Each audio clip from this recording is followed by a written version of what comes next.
Hey guys, welcome back to another video here on Lifelong Learning. Today we're going to be talking about learning easy magic tricks.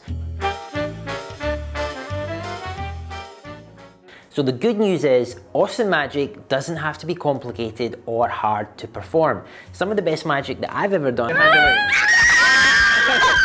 is actually the easiest and the simplest to do. If magic seems like a total mystery to you right now, stick around. I'm going to break everything down and give you some tips and tricks from a professional's perspective.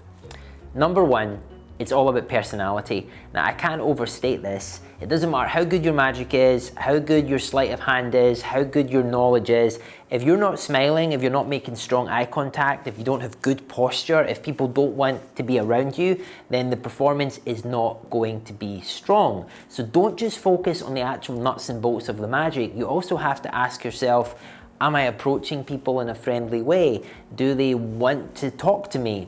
Another thing to keep in mind is that you're not the hero in this story. The spectator is the hero in this story. You are just the narrator. So it's not about trying to look cool or being superior. You have to be humble and you have to make this a pleasant experience. So let's talk about the material now. What kind of magic should you be doing? Well, it really depends on the environment and who you're going to be performing for. I think that an amateur magician should know how to do 3 pieces of magic and they should be able to perform them confidently. It's much better to do less tricks but well instead of doing 20 but they all suck. So 1 card trick I think is a given, everyone loves card tricks. And then 2 other pieces of magic, maybe something with a coin, maybe something with a household item, and then something that involves mind reading. Women tend to respond very strongly to mind reading. Men seem to prefer card tricks, things that look a little bit flashier. And children just like it to be funny.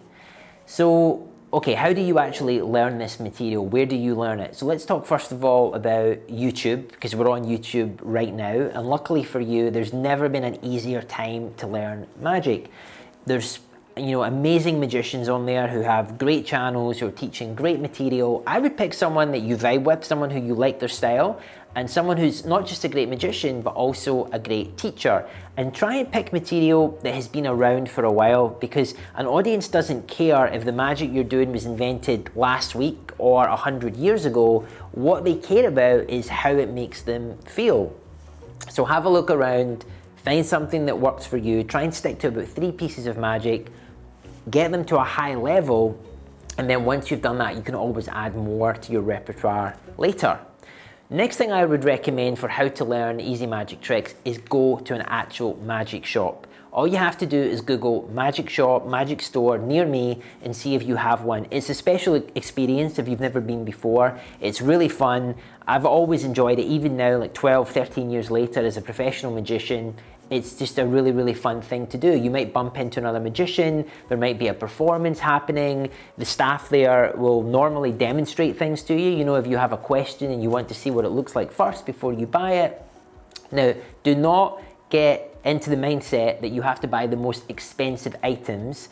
Again, like I said in the beginning, some of the best magic is often the most simple magic, okay? So it's not about how much it costs. What if you don't have a magic store in your local area, anywhere nearby? Well, that's okay, because a lot of magic stores are now online. So it's a little bit of a rabbit hole. You could end up spending hours and hours and hours and just get very, very confused. The rule of thumb that I use is this: if it sounds too good to be true, then it probably is. If someone's telling you it doesn't require any practice, it's super easy, it's amazing, well, just do some research, have a look at the reviews, and just make sure that people aren't hyping it up. Next thing to do is go to the link below and check out my Skillshare page. Now, Skillshare is where I keep online classes that I have made for people who are passionate about magic, curious, want to learn, and they want someone to help them, guide them through that journey. This is the class that I wish I had 12 years ago. It would have made my life so much easier. If you don't know what Skillshare is, it's basically a subscription service like Netflix where you can watch whatever you want. There are thousands and thousands of courses on there, and they very generously offer a 1 month free trial. So you don't even have to pay for this. So you can do every course that I've ever done and it's completely free. Just cancel before the 1 month is up. So if you're serious about learning magic, or you're curious and you want to see the type of magic that I do, I highly recommend that you check that out. Right, what is the next step on your journey to performing easy magic tricks, to becoming a magician? You have to start performing. I know you're thinking, I'm not ready, I'm nervous. I mean, you're never going to be ready. It's completely normal to feel that way. Even professionals get nervous. And by the way, it's okay to make mistakes at the beginning. In fact, it's inevitable, so you may as well just accept that. The first few performances that I ever did were a total disaster, and that's okay. You just stay focused, keep going. It's like riding a bike. Eventually, it just becomes second nature. So you might want to start off with your friends and family, perform for people that you know, and then eventually move on to strangers, because they're the ones that are going to give you the most honest reactions. Sometimes family can either be a little too encouraging, or sometimes they can even be a little too harsh with their feedback. Right, now when and where should you be performing? This is important. Just because you know how to do some great magic doesn't mean that you should be, busting out the pack of cards at every opportunity. Less is more. So in my whole career performing, this has been confirmed to me over and over and over again. It's always better to leave your audience wanting to see more. So where should you do the magic? The short answer is, it depends.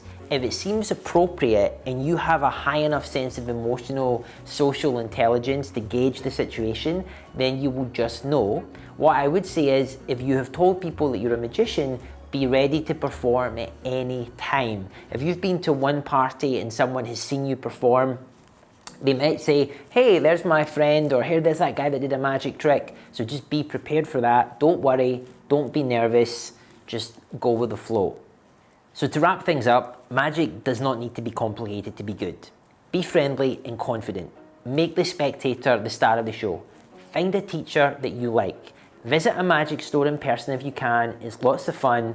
Start performing as soon as possible, and don't worry about making mistakes.